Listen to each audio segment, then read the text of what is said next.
You're like, Steve, this could be a risk. You know what I mean? Or Steve, Yeah. like, I can't do this, I could but try I'll try it, but it's going to be bad. Right, or it's going to be or bad. It might work. Or it might work. Or we might learn something new.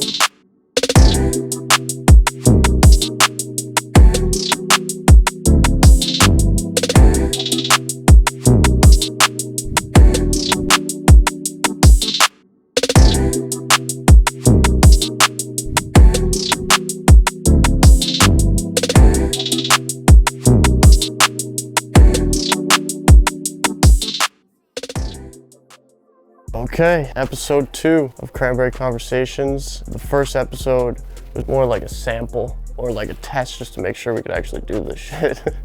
And it definitely went well. It was a lot of fun doing it, but we got a lot of inspiration and we learned a lot of things from doing the first episode. You can see we have a new setup. Shout out to my sister for the light. She gifted me that. We're gonna just keep adding to it and making it better. I guess the only way to make the first episode better was to come on here with Tommy. What's up? I mean, shit, if you don't know who Tommy is by now, you're just like sleeping under a rock at this point, especially if you're tuning into this.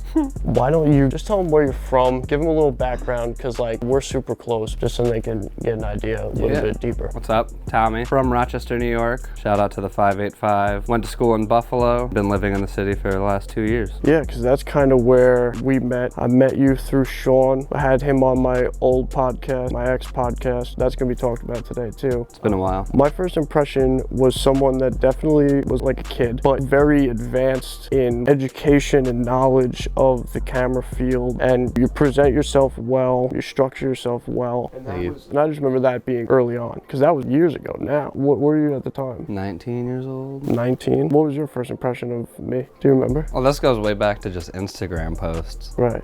Meeting you over Skype was different though. It was a lot better. It was cool. Definitely over Instagram. I was like, all right, he's got a nice little clothing brand. Didn't think anything special. Like, so fresh. Just like another dude on Instagram selling t-shirts. Right. I was like, cool, yeah, hustler, cool. And then he was like, oh, he has a podcast. Right. All right, you know, he's juggling, doing more things. And then the podcast really kind of turned me on to it because it was cool. I was like, all right, he's serious about it. Right. You know, he's not just on Instagram trying to make a quick buck. And then Steve was also the first person to like ship me clothes to take pictures of. Yeah. Hooked it up for our Denver trip when I went with Wolfpack. Yeah, that was special. That was dope. And then ever since, we tried to do at least something, whether I was in Rochester, Buffalo, or New York City. Right. What really kicked off our personal and professional relationships was you moving to the city. Yeah.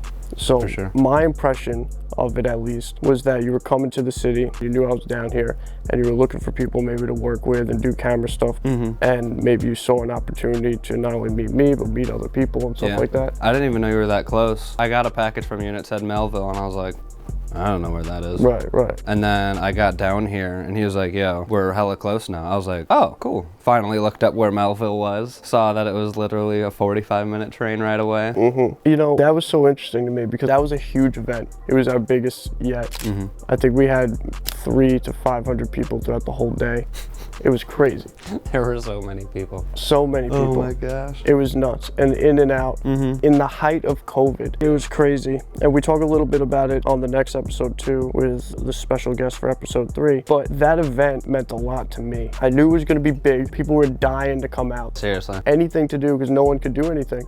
And technically speaking, we weren't even allowed to do something like that. No, I remember it being iffy. Right. The planning and the arrangement of it and getting everybody on the same page. Right. But then once I knew that you were coming, I had, you know, the camera guy there. I was like, all right, at least I can worry about everything else. Right. But that kind of is foreshadowing a little bit Yeah. into like what is going on now. What was your mindset coming to that event? Man, I had zero expectations. Okay. I had no idea what I was getting myself into. I wouldn't say nervous. I never get nervous about things, really. Right. Okay. There'll be a thought of like, you know, some nerves, but Right. a couple deep breaths is over with. It felt like I knew you already. I felt like I've known Steve for more than 3 years over Instagram. Right. Like I felt like we've hung out before. Right. And it was my first time meeting you in person. Right. And it also helps that, not that I had met Sean, but I was a little bit closer with Sean at the time. He definitely put in the good word as well, Right. probably giving you a vote of confidence. So how'd you think the event went? What was your impression impression of that? Because that was really the first time we worked together. It was dope being a part of something bigger. Like I've been to small fairs and things, but like never like an event where like clothes are being sold. Like a lot, like quick, you know, music, DJ, hanging out. Like, it was fun. It was a great time. Everybody there was super cool. I've never met anybody in there.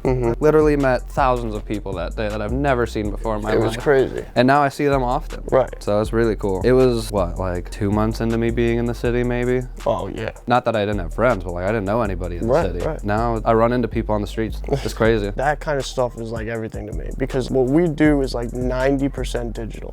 And then the blip in the chart are these pop-up events where you get to be there and see the people and hear what they think about the clothes and watch how they shop your clothes, which is, to me, a big feedback. What they say or what they're looking for. They might be like, oh, do you have any beanies? And we don't at the time, but next time I know that we should have that. Right. So like for me, those events is almost like a test. It's like we're getting answers, we're wrong on some things, we're right on other things. Sure. And we could just learn from everything. What was your biggest takeaway from that, you think? Like always up to something wise. Man, I saw your whole inventory. That was crazy. Right. Like, it went from, you know, just one kid with like a heat press, maybe making one shirt to order, but you had collections there. Right. You had shelves, you had a whole wall. Right, all different things. Yeah. That was the first time that I had an event where I did offer like a bunch of different designs. That was one of the things I hit on that one. Was where like I remember the prior events we would go to and I would set up and it'd be a bunch of different styles or versions of the same design. But that one was the first one where I really offered a variety of tie-dye, non-tie-dye, sweatshirts, t-shirts, all sorts of stuff. This game is funny, for me at least, because it's almost like a drug, right? It's like I get addicted to it, and I've been addicted to it for 3 years, and I love doing this so much. And I get little fixes here and there when we do stuff like that, right? For sure. But I think that for me and you was like a big hit, because after that we really hit the ground running. You working with the brand, us doing all sorts of shit together. I guess for me, since we're good friends and we're like-minded and we like a lot of the same stuff, that's what it is for me. That's how that really like springboarded our relationship. But what for you do you think was one of the things where it was like, all right, we're about to get to work and I feel it? I think it was how quick we started off with that pop-up event. I was like, oh. Like, we can do things. Right. People can pay attention to it. Yeah, and people are gonna check it out. Not that that's the only thing drawing me in. The passion behind it, the fact that you were so open and willing to me, a random kid who happened to have a camera. I slept over your house like literally the next night. Right. You're also good at what you do too. You're a good camera guy, I think the best, but then we click on all these other things. It just makes so much sense to be working together and hanging out and shooting the shit or whatever. It's like so natural that that's how like some of the coolest stuff we've done together. And it's really crazy, man, because just a couple days ago was the anniversary of the Cypher we did, which we released in January. And that feels like 3 years ago, bro. Dude, that feels like it was so long ago. Right, last January. Yeah. It's only a year, it feels so long. We've done a lot of things, but what are some of your highlights? What are some of the things that stuck out to you? We've done so much. I would have to say, not that since we're sitting here, but shooting this podcast, I love setting up a studio. Multiple cameras, multiple lights, whatever it is, setting the stage. That to me is like, like getting mic'd up, having everything perfect. That's always super fun to me, and I don't always get to do it so often. And I've been wanting to produce a podcast for a while now. Right. So I'm glad that it's finally happening and that you're hosting it so that you can be honest with me, I can be honest with you. Right. And we're gonna get exactly what we want out of it. There's give and take, you know. For sure. Especially with this. There's things that I want to do with it that aren't realistic. And then there's things that you want to do with it where I want to push the limit a little bit. Sure. And that balance, they get to take advantage of that. You know what I mean? They get the product. It's really good for the consumer and the content that we create when we have that almost checks and balances with each other, where I'm not afraid to be like, yo, Tom, we definitely have to do it this way this time. Right. And you're not afraid to be like, Steve, that's ridiculous. You know what I mean? So like, that balance is important. Yeah. We both get creative control over like the same baby. Right, exactly. Yeah, no. Which is great. It's true, because like I really do not only want you to be a part of this, but I want your thumbprint all over it. I'm not afraid to do that, especially because of how good you are at, you know, editing, and you're not afraid to take risks. Like, you're not afraid to dive into something that you might fuck up or you might not be able to do, but you are translucent in the fact that you're like, Steve, this could be a risk. You know what I mean? Or Steve, like, I can't do this, I could but try I'll try it, but it's gonna be bad. Right, or it's gonna be bad. Or it might work. Or it might work. Or it might learn something new. That willingness to kind of take a little risk is awesome. You hinted on something that I want to talk about with you, and we've talked about it a little bit. I want to tell my side of the story a little bit. I want your perspective on things. A lot of people have hit me up and have been wondering what happened to the Bottom Line podcast. For me, it was more or less like I got very busy with life and the brand and stuff like that, so I couldn't dedicate as much time to it as I wanted to. But my co-host kind of handled a bunch of the things as well that went on there. He was going to focus on other things, and I was focusing on other things already. So at that point, it made sense to kind of like not do it. Yeah, it was a mutual diffusion. Yeah, for sure. Like, I probably would have been willing to push it, but on a different circumstance. But at least people that have been asking me, now I know the answer to the question. But yeah, that was a really cool project, and I still had that urge, that podcasting urge, but I wanted to do it with my man. Yeah. With you helping me with doing it this way, it's way more consumable. I think you guys are gonna like it a lot better. And those people who like the Bottom Line, I hope they tune into this, because I feel like this is gonna really take off and do something cool. I wanna fill some people in. We have a big project going on right now that's called Always University. The origin of it is thanks to Sean, the owner and one of the founders of Wolfpack. He told me in a phone conversation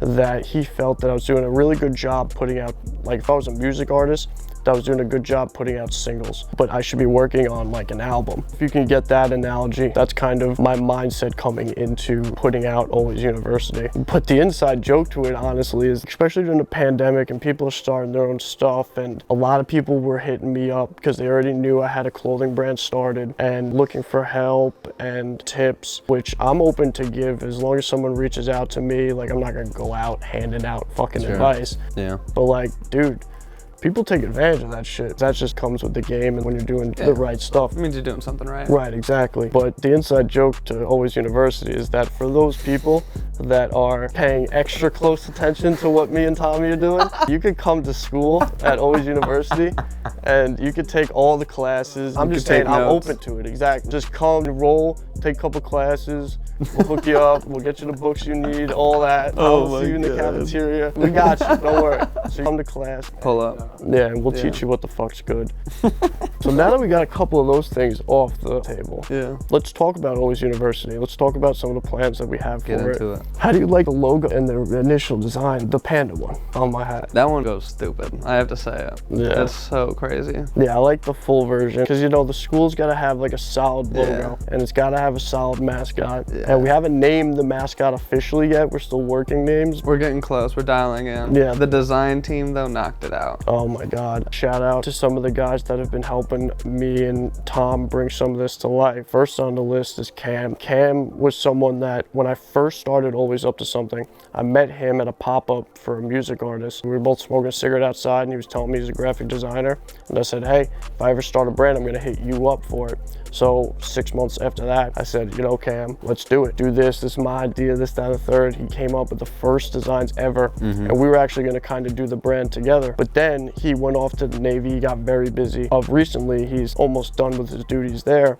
So he's getting back into the mix. He's been working on a ton of stuff and he's just killing it. And then we got Squid. I just saw him on social media and I was like, yo, can you do some stuff? You know, each guy that I tell you about here, they work differently. And if you hit me up, I'll send you their info so you guys can get designs. But Squid is just down for the challenge. His turnaround time's not fast compared to the other two guys, but what he does do, it's almost like a marination. I get random messages from him and he'd just be like, hey, well, what's your mindset on this? And then all of a sudden, it's fucking the most amazing thing. It's perfect. The campus map, we haven't dropped it yet. It's not out, but it is the most detailed design and my favorite design ever for the brand. That's not out yet though, but that'll be coming fairly soon, especially now because I'm fucking talking about it. When you got it though, you were like a kid on Christmas morning. Oh my God. I remember it. You were like, dude, dude. I see them in my head, Tom. It's crazy. Like a lot of the stuff we do, I see this stuff in my head before we do it. Right. Like when I first bring it up to you, I'm like, yo, what do you think about a campus map? When that comes out of my mouth, I see it in my head. For sure. So when he delivers it, and it's almost exactly what I just saw in my head 4 months prior, I get chills, you know what I mean? Yeah. It's a feeling. It's not something physical or tangible. It's what gets me going.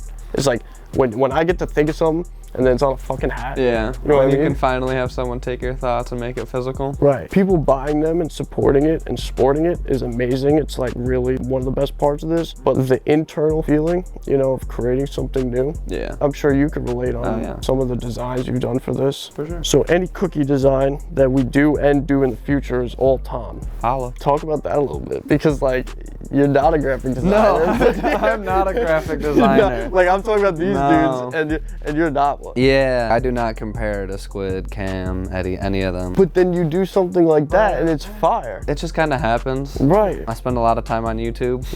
I did take an internship where at the end of it, they kind of taught me the ropes of Illustrator and a little bit about the rules of graphic design. I've never even asked you really. I just love learning on YouTube. I think of something, I'm like, yo, can I do this? And I YouTube search it and they have how to do it. And it's like, great, perfect. Yeah. And now you just got to translate it into your own program. Right. But it's fun. It's a new challenge. It keeps me on my toes. I draw stick figures. Dude, I do too. I'm so bad. Graphic design's no joke. The last guy on the list is Eddie Robs. He's been around on and off working with the brand, but right now he's really catching a flow, it seems. He's getting a lot of good work done. He did the Bella collab and he did the Always Friday design. I'm so grateful for having those three guys around, because even having one of them is awesome. Right. You know? So having the three of them that can really help us, and they're down for the cause and they know what the fuck's going on with our vision helps so much. For sure. What for you are some of the things that you're excited for this year? Go a little bit deeper into maybe something that you're excited for. We've had a lot of plans in the works, a lot of conversations in regards to 2022. Honestly, I feel like, you know, more events, do them a little bit bigger, a little bit better every time they get better. But I think we're gonna travel a little bit more, and I'm looking forward to that, because I am a traveling man. So I'm looking forward to that, because that's gonna be a blast, and it's just gonna be a good time to take everything on the go. Yeah. I love packing the bags, take the podcast with us, who knows. So it'll be fun to be wheels up for some time, bouncing around a little bit. The digital stuff is great, and like you could reach a large audience, but the physical stuff, like the location, means a lot to me too.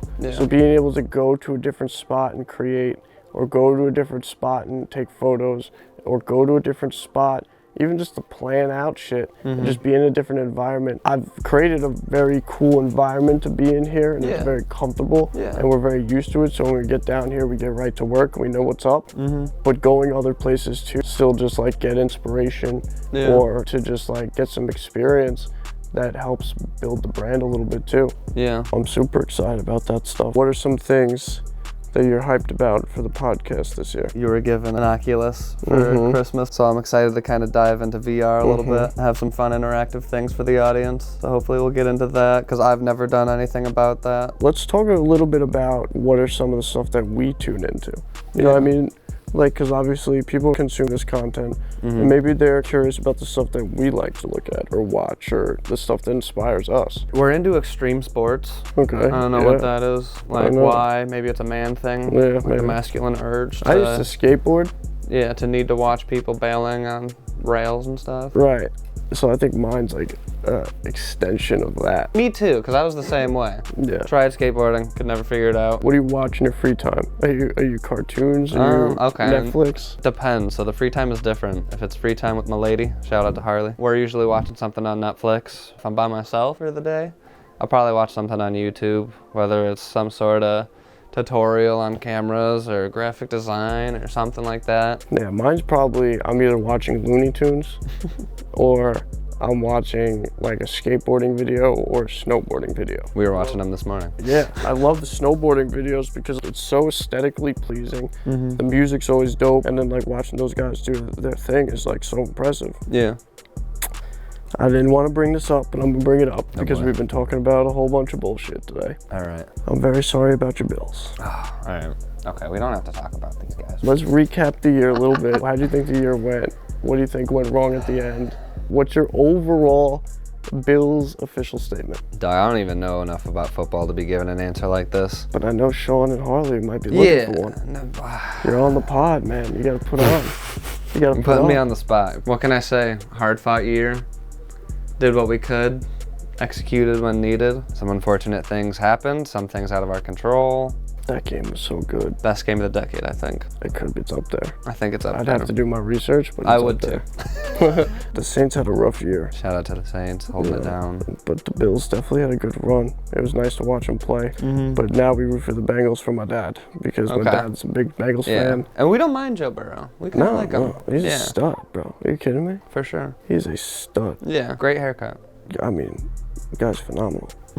It's quite impressive. He knows how to throw a football, I'll tell you that much. You can do that. Very well. So what about clothes? Like, what are some clothing brands that you like? I'm not into what's popular right now. Not saying that Always Up to Something isn't popular. I don't wear Supreme too much anymore. Maybe a hat here and there. I'm usually rocking a lot of local brands of some sort. You're a thrifter too. Not too much. No? A little bit. I like to thrift every once in a while. I don't always find what I like when thrifting, so it's hit or miss a lot. I haven't had too much luck. I wear a lot of Foolish. They're a small clothing brand out of Boston, I believe. Maybe Rhode Island. I'm sorry, guys. It's been a long 4 years of me following you guys. Now I think you're in New York. Like, I have no idea. They'll never see this. But they're the homies. I got a lot of them. You'll see me in a lot of Always Up to Something because I never have to bring clothes when I come to Steve's house. You just get new clothes. Yeah, I get a whole new wardrobe every time. Speaking of extra clothes, if you're watching this, sometime over the next couple weeks, we're going to go down to the city and hand out a lot of the extra clothes that Tom has and I have to those people that might need it. So if anybody wants to volunteer and come with us to help clothes. Yeah, let's open it up to the public. That's what I'm saying. Maybe we'll organize something. Right. Some sort of a drive. Because I have so much clothes. I'm getting ideas. Maybe we'll have to cut this out. We'll tune you in on whatever we're gonna end up doing for it. We'll figure something out. I'm very worried about inadvertent influence. I don't want to accidentally copy something that I'm tuned into, and it happens all the time to people, you know what I mean? Pulling inspo from something is different, you know, if you give credit where credit's due. Right, but I like to pull inspiration for stuff that I do from things that I grew up seeing or things that came out a long time ago. Sure. And then give our own spin on it. I'm not really trying to see something on my news feed from a brand that I like and be like, oh, I think we should do this right now. Yeah. You know what I'm saying? True. I'm really trying to get my inspo from things that are old media and blend it with some current stuff and do it that way rather than being like, oh, this is a hot trend right now. Let me hop on this with the Always Up to Something name and do it. You know what I mean? For sure. That's not really the vibe. Plus, I'm looking for that cult following, people that really give a shit about what we're doing, and I don't really care how large that following is. Yeah. It doesn't matter. We could talk about some of my favorite clothing brands though. Yeah, what are you wearing? Well, I mean, I wear Supreme a lot because I like the quality. I like their hoodies. I like it being warm. People who really know me know that I only wear sweats and a sweatshirt. If you saw me in jeans, I don't really know you that well. If Steve's wearing jeans, it's probably because he's taking photos. Yeah, exactly. Taking photos or going somewhere, and I don't go places very often. No, the occasional dinner. Yeah, I like to be cooped up. I like to do my thing. Very recluse. Yeah, I like to keep my circle small. All good vibes, you know. Great vibes. Great vibes. I don't need to be in the mix too much. I've been there. It's not good for me. Sure. Just stick to myself and do my thing. And I'm blessed to have people like you guys in my life that help me make this magic happen. Yeah. But shit, anything else you want to cover, Tom? Talked about a lot.